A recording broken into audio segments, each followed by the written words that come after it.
டிஎன்பிசில இந்த மாதிரி சம்ஸ் நிறைய தடவை கேட்பாங்க.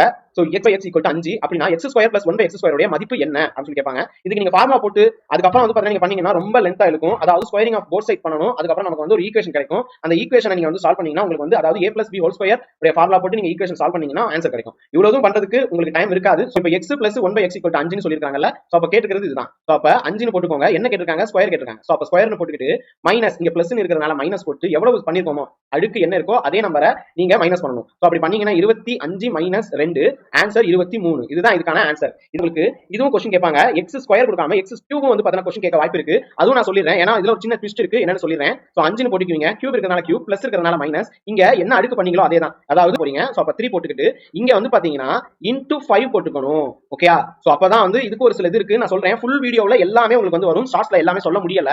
சோ 125 அண்ட் இங்க வந்து பாத்தீங்கன்னா உங்களுக்கு 5 3s are 15. சோ பண்ணீங்கன்னா 110. சோ இதுதான் ஆன்சர்.